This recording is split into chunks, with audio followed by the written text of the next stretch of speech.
On va parler maintenant un petit peu des ordonnances sur la loi travail. Alors, est-ce la victoire finale? En tout cas, c'est la dernière victoire pour le nouveau Code du travail. La ratification des ordonnances d'aujourd'hui à l'Assemblée. Est-ce l'aboutissement de la première grande réforme sociale du quinquennat? Est-ce le symbole de l'échec des oppositions, qu'elles soient syndicales ou de la France insoumise?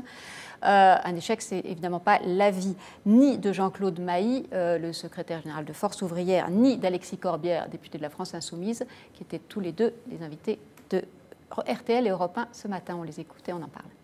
Victoire, je ne dirais pas ça, puisque le dossier tel qu'il sort n'est pas celui qui était envisagé au début. Alors maintenant, il a réussi à faire une réforme du Code du travail comme il l'avait annoncé. Maintenant, oui, la fusion des institutions représentatives du personnel, ça va poser de nombreux problèmes. C'est un échec pour, je crois, 18 millions de salariés. Hein. Franchement, qui ne se sont pas mobilisés pour mais qui n'ont pas manifesté un grand enthousiasme non plus, chaque fois que des études d'opinion ont été faites. Je crois qu'il y a dans cette histoire un mauvais coup qui est porté contre le peuple français. Ils sont mauvais perdants, Cécile Crousel?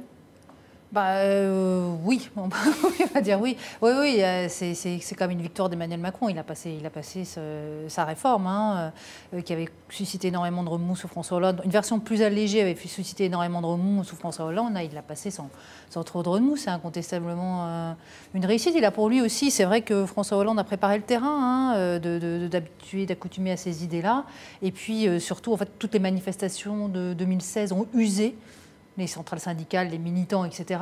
Donc lui, il est arrivé avec des militants qui n'avaient plus le courage de repartir sur des mois de manifestation pour pas grand-chose. Donc ça aussi, Hollande lui a préparé le terrain, en fait.